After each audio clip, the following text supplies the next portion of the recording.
Армысыздар, ардақты ағайын, қадірменді ұлттық өнердің шын жанкүйерлері. Қазақстан ұлттық арнасы мен Қазспорт телеарнасында көкпардан ересектер арасындағы ел чемпионаты. Микрофон алдында Нұрсұлтан Құдайбергенұлы, Қызылорда облысы. Қадірменді ағайын, осындай тартысты бәсекені біз сіздердің назарларыңызға ұсынбақпыз.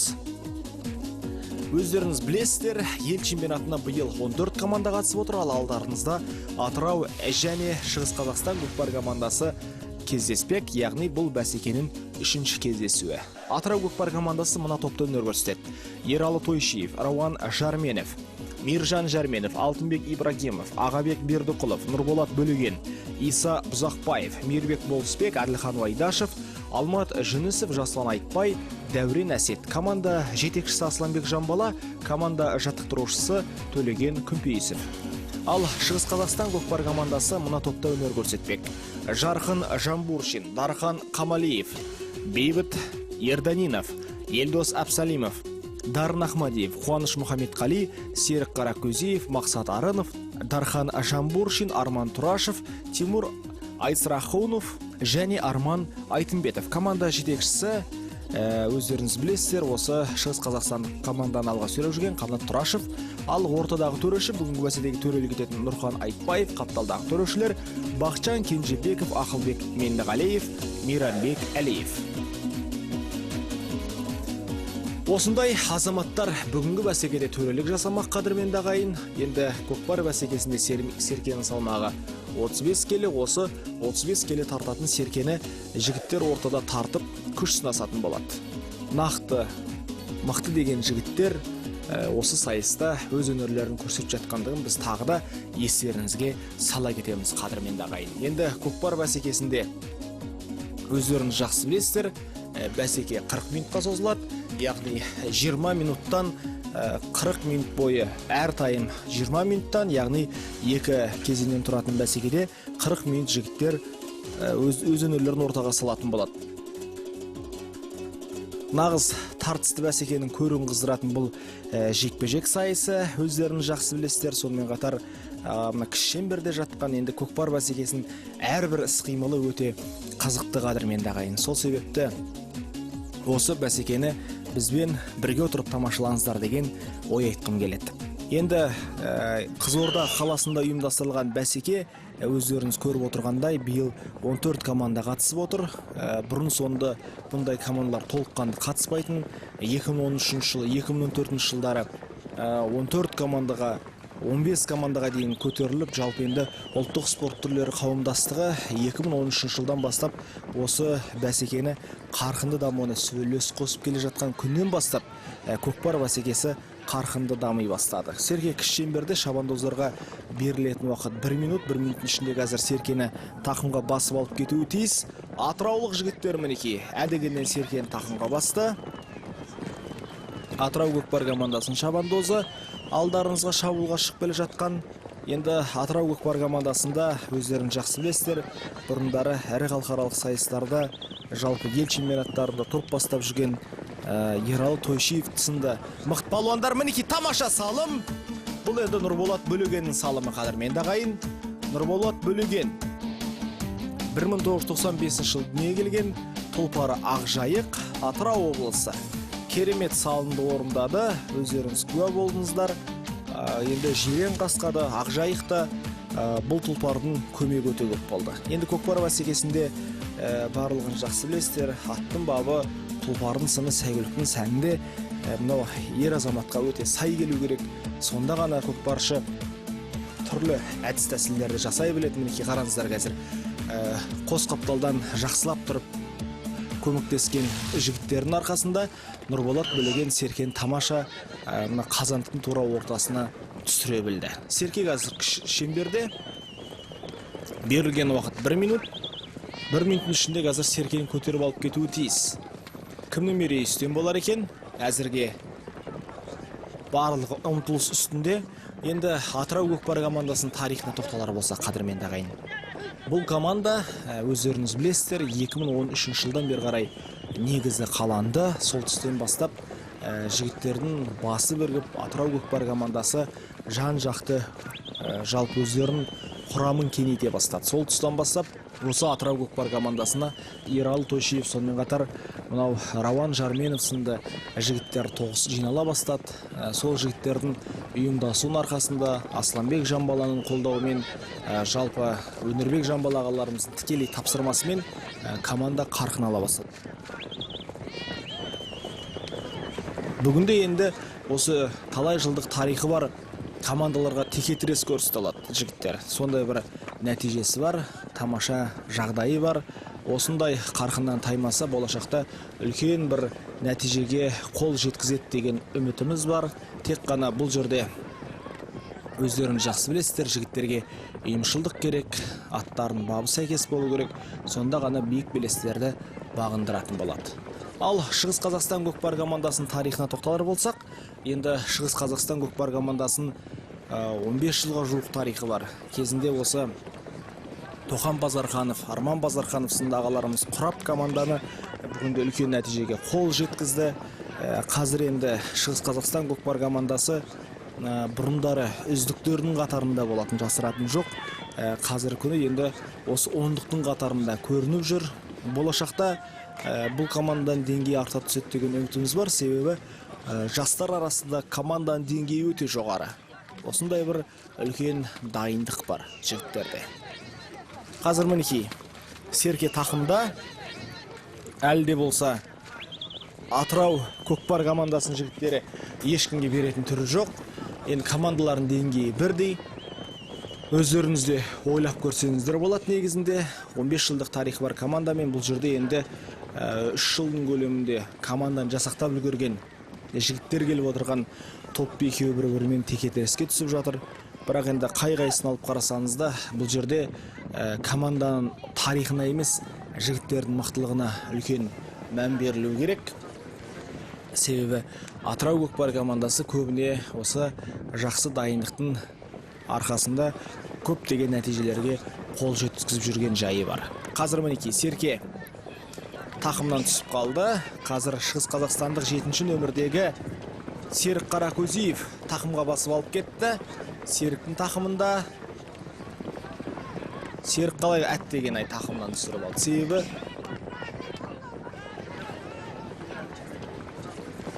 Серке ойын алаңының сыртынан шығуға шақ қалған болатын. Соны ескерген Серік жекпе-жек сайысы бұл командаға тиімсіз екендігін дұрыс ұғынып, Серкені ойын алаңының ішіне тастап кетті. Мінекей қазір өздеріңіз куә болып отырсыздар. Тақымға басты атыраулық жігіттер. 11-ші нөмірдегі Атырау көкпар командасының шабандозы Жаслан Айтбай. Жасланын әттеген сәл ғана мүмкіндігі мүлт жіберіп алды. Қазір Ералы Тойшиев Серкеге ұмтылған болатын. Бірақ алғызбады Ералыға. Жаслан қайта ұмтылуда. Енді жігіттерге өте асқан шеберлік керек, дайындық керек. Серкенің салмағы да ауыр, өздеріңіз жақсы білесіздер. Сол себепті үнемі дайындық болу керек.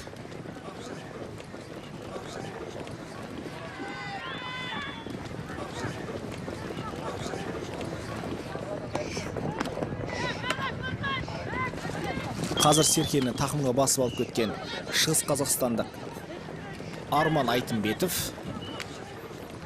Арман Айтымбетов жайында да көп айтуға болады. Енді команданың жақсы бір жоғары деңгейде алдыға шығуына мүмкіндік жасап жүр. Қазандыққа жақындаған сәті.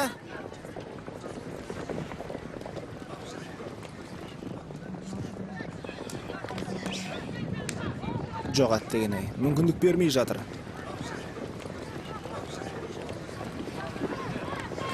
Серке тағы да ойын алаңының сыртына шығып кетті.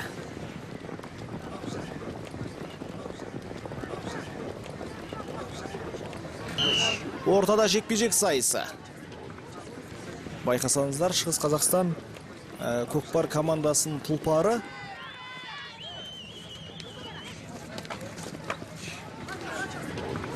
жекпе-жек сайысына өте жақсы дайындықпен келген. Тимур Айсрахунов ешқандай мүмкіндік берместен қазір Серкені бірінші болып көтеруге әрекет етуде. Сары алтын түстес. Тамаша. Кетті. Тақымға басты. Ал енді атыраулық өздеріңіз куә болғандай Миржан Жарменовтың мүмкіндігі болмады. Миржан Жарменов енді өз әрекетіне көшті қазір. Серке тағы да ойын алаңының сыртына шығып кетті. Ортада жекпе-жек сайысы.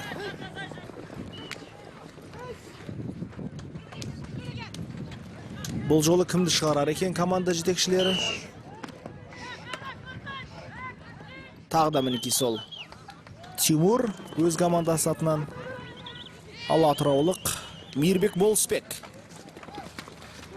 Атыраулық команданың жекпе-жекке шығатын тұлпары сәл де болса дайын емес.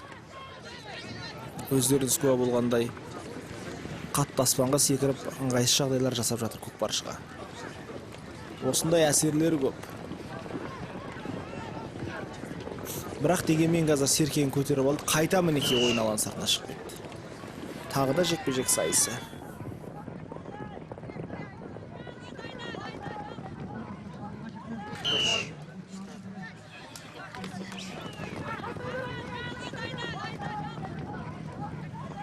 Бұл жолы атты ауыстырды атыраулықтар. Өте дұрыс шешім. Бұл жолғысы жаман емес. Әрекет мықты. Мейірбек Болысбекті мінекей тақымға бірінші болып Серкені басқандығын көрдіңіздер. Тамаша.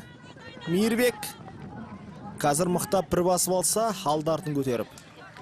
Қарсылас шақ келтірмейтін көкпаршы жігіттердің бірі.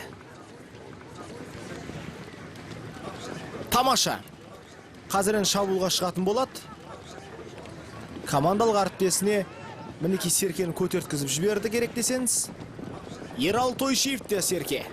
Енді Ералының тақымына Серке тиді деген сөз бұл салымға жақын қалғандығын көрсетеді. Шабуылға шыққан сәті. Тамаша. Қалай қылар екен? Командалық әріптесі көмекке келді. Серкені шақ қалды лақтыруға.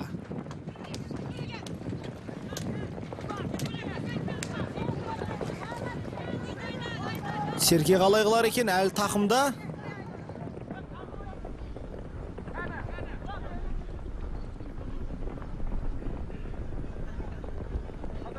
Нағыз доданың қызған түсін көріп отырсыздар.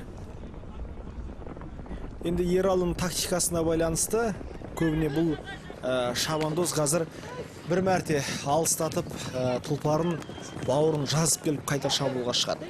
Көбіне Ералының тактикасы осындай.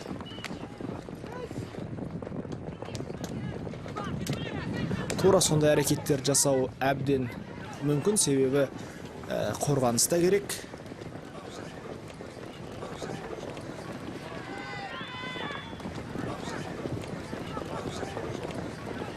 Қазір қос бүйірінен қыспақ қалып, шабуылға шыққан шығыстың жігіттерінде көріп отырмыз. Мүмкіндік бермей жатыр шабуылға шығуға. Серке ойын алаң сыртына шығып кетті. Өздеріңіз көріп отырсыздар қазір міне.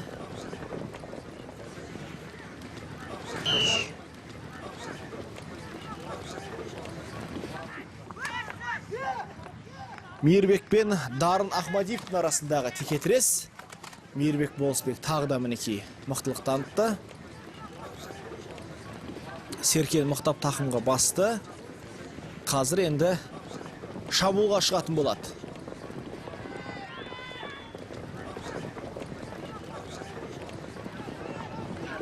Тағы да мінекей көріп отырсыздар. Командалық әріптестері жолын ашуда. Қазандыққа жақын қалды. Тамаша.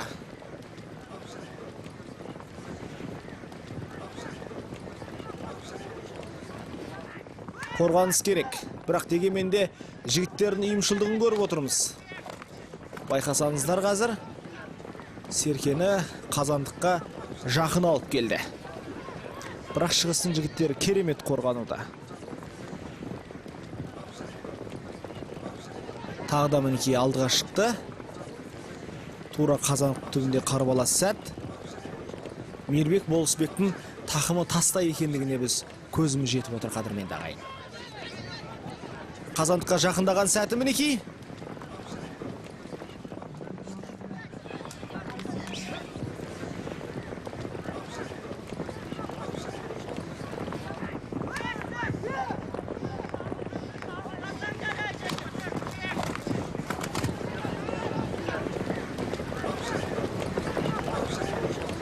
Қалай қылар екен?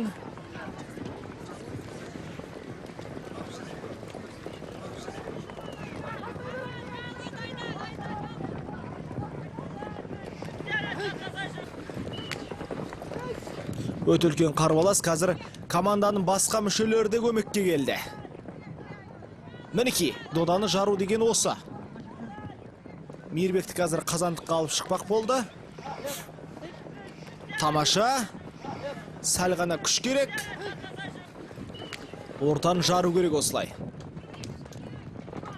Шығыстың жігіттері үшеуі бірлесіп Серкеге жармасуда керек десеңіз. Қайта алып шықты қазір. Қазір алмасты Серке. Өздеріңіз куә болыңыздар.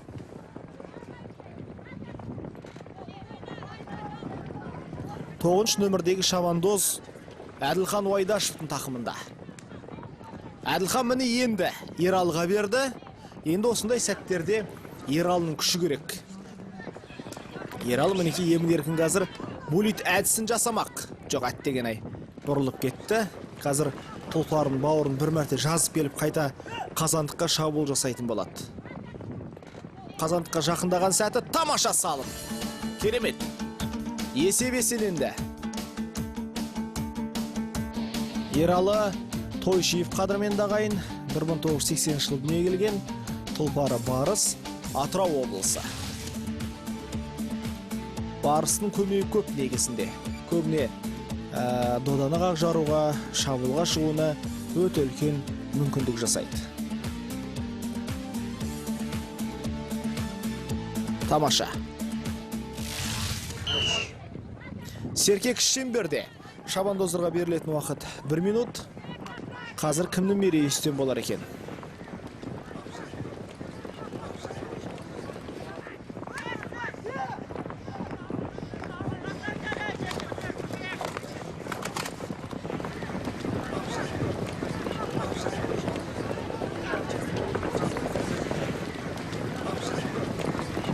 Әлде болса жерде.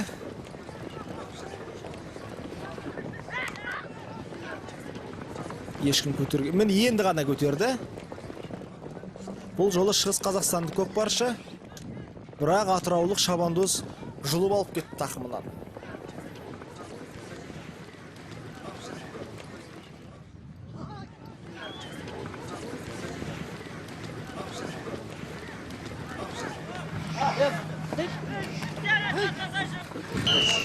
Ортада қазір қайта жекпе-жек сайысы.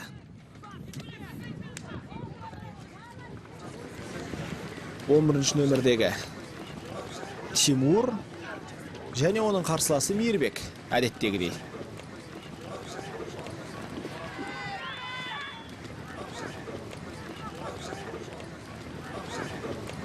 Нағыз текетірестің қызған шағы. Бұл жолы Тимур әрекетті мықты жасауда, соның нақты нәтижесіне де куә болдық. Бірақ қорғаныста өте мықты. Қалай алып шығар екен?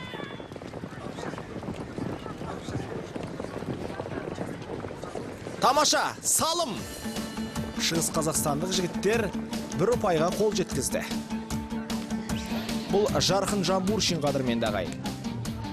1985 жыл дүниеге келген, Тұлпары Тор Төбел, Күрен Төбел деп атайды. Керемет Тұлпар. Шығыс Қазақстан облысы.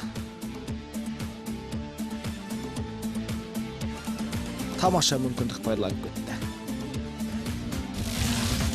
Осыменен қадірменді ағайын кездесудің алғашқы кезеңінде өз мәресіне жетті.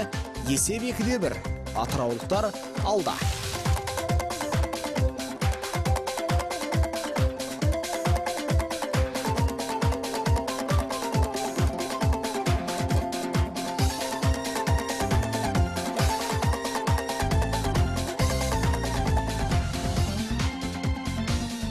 барысты көріп отырсыздар. Ералы Тойшиевті өте мықты, жақсы деңгейдегі әрі сайыстарды топ бастап жүрген тұлпардың бірі. Одан кейін мінекей жарқын тамаша күрең төбелі.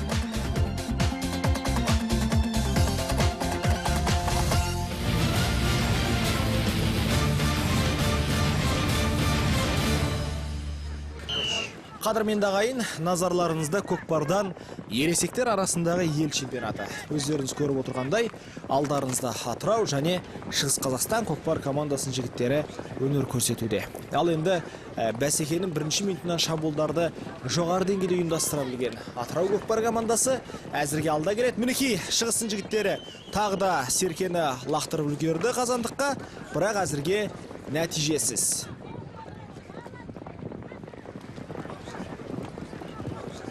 Нәтижелі емес, қорғаныс мықты. Шапшандықтары да жаман емес жігіттердің. Көп әрекеттерді жоғары деңгейде жүзеге асыруда. Мінекей қазандықты шабуылға шыққан сәті.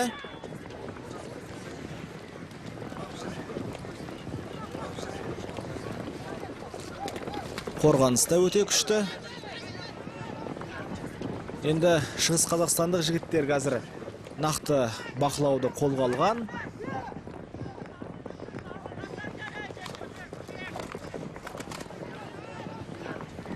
Өз күш-жігерлерінде танытуда. Бірақ Серке ойналан сыртына шығып кетті. Ортада жекпе-жек сайысы.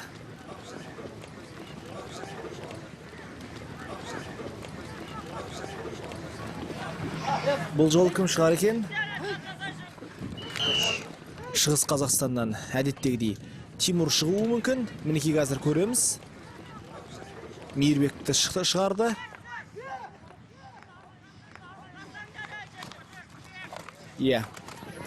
Тағы да осы бәсекенің бірінші минутынан мықты текетіресті қолға алған. Жалпы текетірестері жекпе-жек сайысы жоғары деңгейде. Көрерменнің көңілінен шығып отырған қос бірдей палуан бір-біріне мүмкіндік бермей жатыр. Әрекетті жоғары деңгейде жүзеге асыруда. Бірақ Тимур әдегеннен өз мүмкіндігін мүлт жібермеді. Бар күш-жігерін ортаға салып алдыға шықты.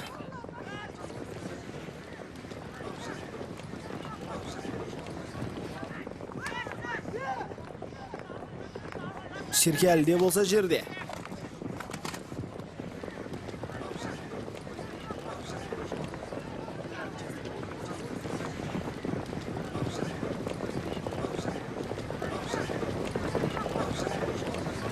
Шығыс Қазақстанды көкпаршы тамаша! Әттеген ай Серкенің түспей қалғандығын ай.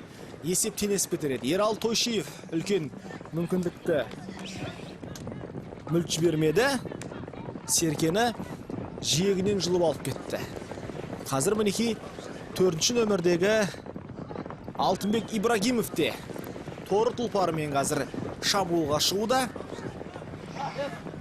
Өте мінекей жүйрік екендігін көріп отырсыздар.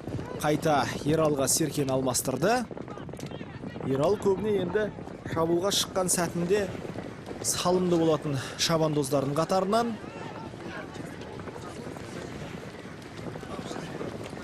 Тамаша, әттеген ай, аты құлады. Не деген көрініс, бірақ жігіттер мінекей мықтылығын байқатты. Ескерту берілуде. 2 минутта ойын ережесін бұзғандығы үшін мінекей ат құлап жатса келіп қатты қарқынмен соққан Шығыс Қазақстанды көкпаршы қазір ойыннан шеттетілетін болады. Бұндай ереже бұзуға болмайды.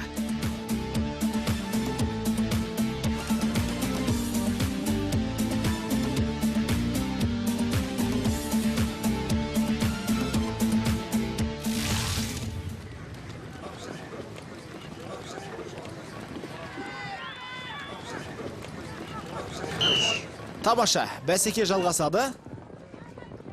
Серке Ералының тақымында. Қазандыққа жақындаған тағы бір сәті. Енді Ералы Тойшиев қадірменді ағайын.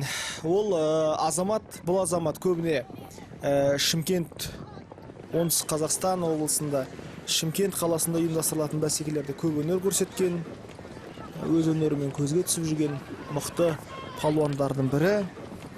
Өздерін жақсы білесіздер. Бұрындары Құлагер көкпар командасында өнер көрсеткен. Бүгінде енді осы Атырау құрамасының намысын қорғап жүр. Енді Құлагер көкпар командасы сапында өте нәтижелі өнер көрсетті. Құлагер көкпар командасын ел чемпионы атануға сүбелі үлесін қоса білді.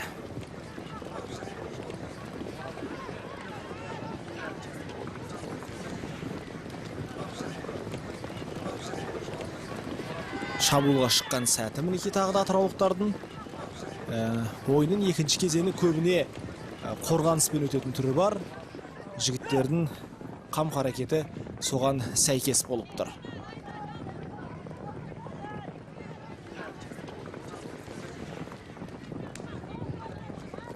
Тағы да мінеки шабуылға шыққан сәті.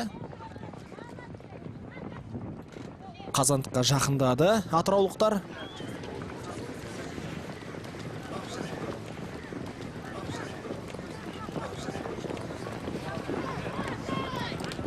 Қайта мінеки.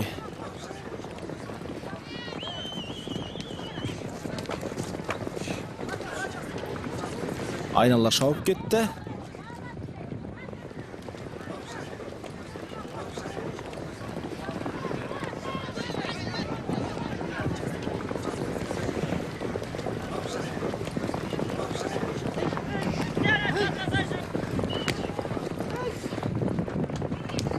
Жекпе-жек сайысы.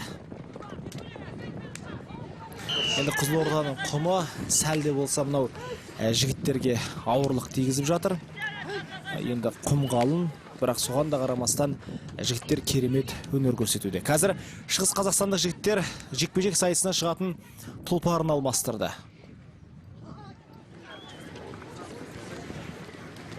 Бірақ оған қарамастан Мейірбек Болысбек 7-ші нөмірдегі Серік Қарагөзиевке тамаша қарсылығын білдіруде. Мейірбек Болысбек командалық әріптесіне Серкені көтерткізіп жіберді.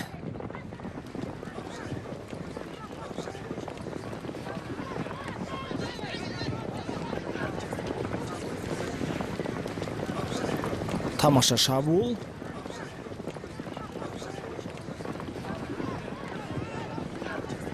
Әлде қорғаныс үстінде.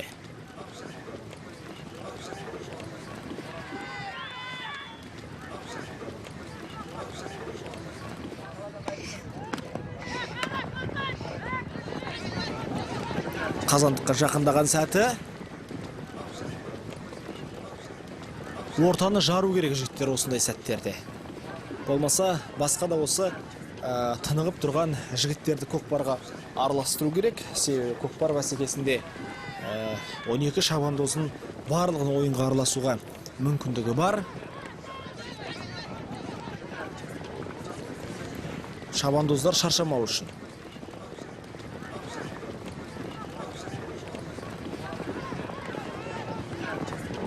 Мінеки қазір Шығыс Қазақстандық көкпаршының қалай жұлып алып кеткендігін көрдіңіздер. Атыраулықта жаман емес. Қадірменді ағайын. Бұл 4-ші нөмірдегі Алтынбек Ибрагимов. Өте тамаша нәтиже көрсетуде.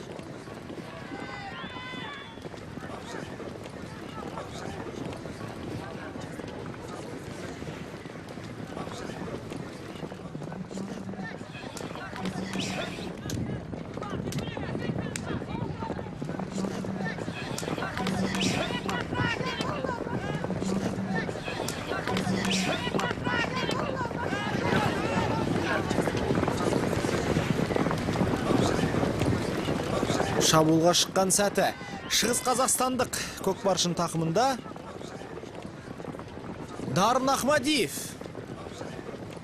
өзін жирен тұлпарымен шабуылға шықты.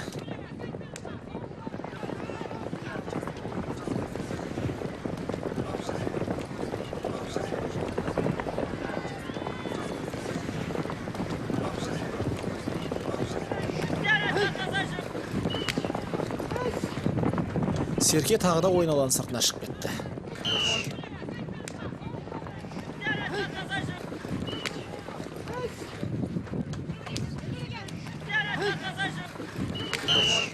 Жекпе-жек сайысы.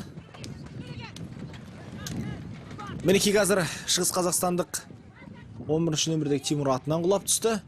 Енді Мейірбек Болысбек осы сәтті ұтымды пайдаланып кетті. Серкен тақымына басып үлгерді.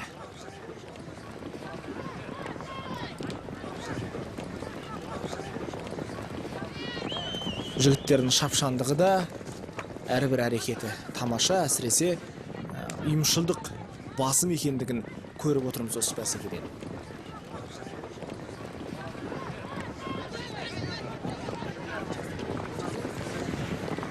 Тағы да мінекей қазандыққа жақындаған сәті.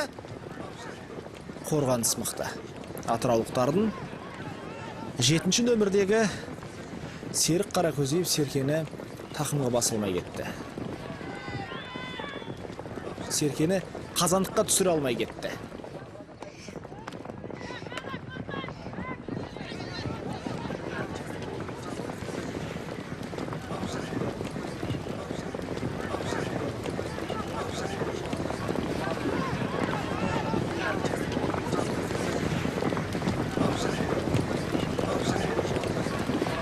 Тағы да мінекей қарбалас сәт.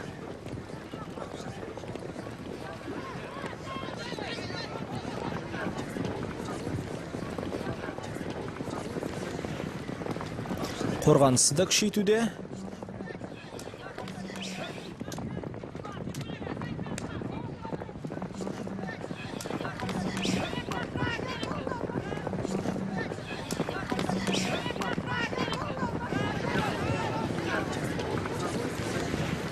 Қазандықтың түбіндегі керемет әрекеттерді көріп отырсыздар.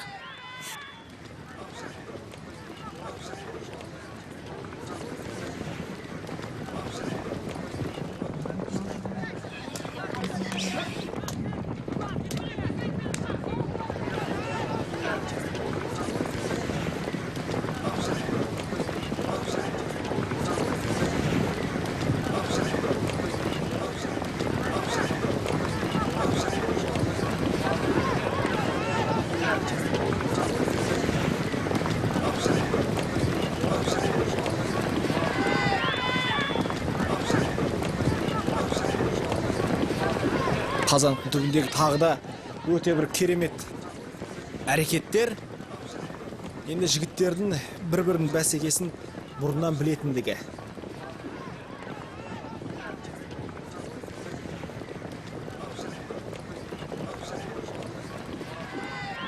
Тамаша шабуылға шығу әдістерін жасауға мүмкіндік бермей жатыр.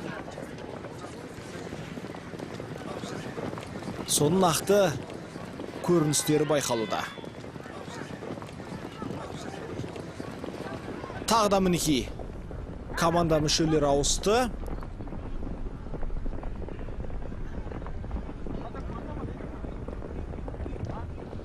Шығыс Қазақстандық жігіттер қазір шабуылда.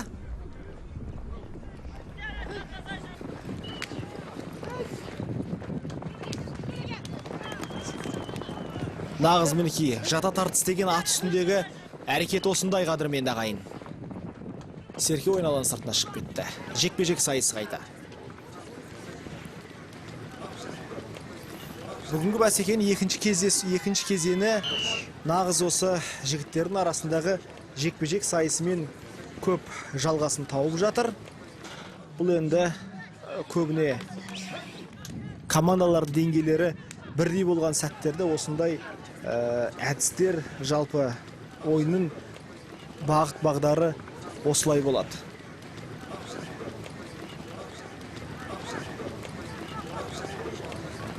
Мейірбек және Тимур қайта. Екі көкпаршы бүгінгі бәсекеде өте көп кездесті. Бір-бірінің әрекетін жақсы біліп алатын болды. Тағы да мінекей тартыстың қыза түскен сәті. Тимурдың командалық әріптестері қанша шабуылға шығуға әрекет еткенмен атыраулықтар мүмкіндік бермей жатыр.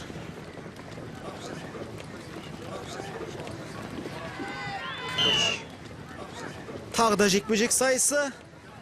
Бұл жолы Мейірбек бірінші болып серкені көтерді. Тақымға керек десеңіз басып үлгерді.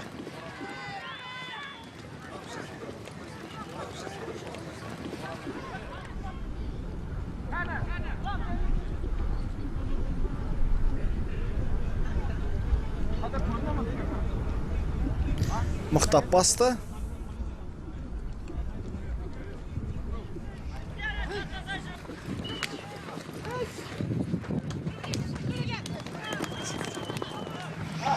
Қазір енді осы қарқындан таймай шабуылға шығатын болады. Көкпардың серкені артын көтерді.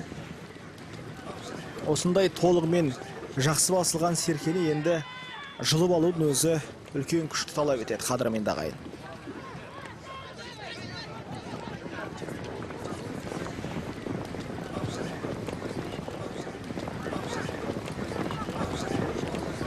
Шабуылға шыққан сәті, бірақ қорғаныста мықты.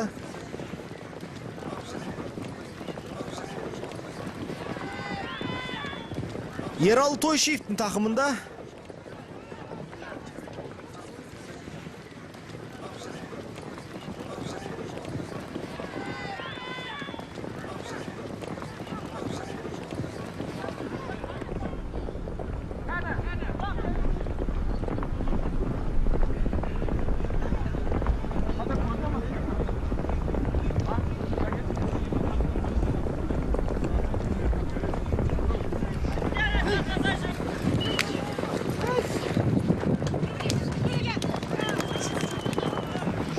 Ералы ешкімге бермей жатыр әзірге.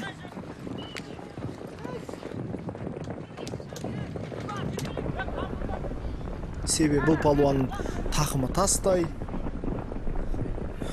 білекті, әрі жүректі көкпаршының бірі. Кездесу осыменен аяқталды. Қадірменді ағайын, өздеріңіз куә болғандай, ойынның екінші кезеңінде бірде-бір салым болмады. Тек қана жігіттер қорғануды күшейтті. Шабуылға шыққан сәттерде бір-бірінің әрекеттерін байқаумен болды. Ал енді Атырау көкпар командасы 2 ұпаймен алды. Кездесудің 3-ші бөлімі осылай аяқталды. Қадірменді ағайын, тамаша. Есеп 2-1. Енді салым салған көкпаршылар тағды бір мәрте атап өтейік. Бұл Атырау көкпар командасынан Нұрболат Бөлеген және Ералы Тойшиев. Ал Шығыс Қазақстан көкпар командасынан Жарқын Жамбуршин ғана. Сонымен есепті 2-1 қып Атырау көкпар командасы аяқтады. Енді көбіне командалар деңгейі бірдей болса, бәсеке осындай болады. Қорғаныс күшті болады. Түрлі әрекеттерді қанша жасағанымен шабандоздар бір-біріне мүмкіндік бермейді. Бұл енді көкпарда кездесетін жағдайлар, қадірменді ағайын.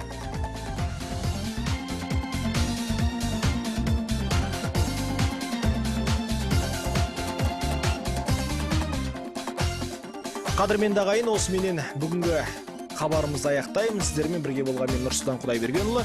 Келесі аптада жүздескенше еліміз аман, жұртымыз тыныш болсын, көкпарда тұлпарымыз сүрінбесін.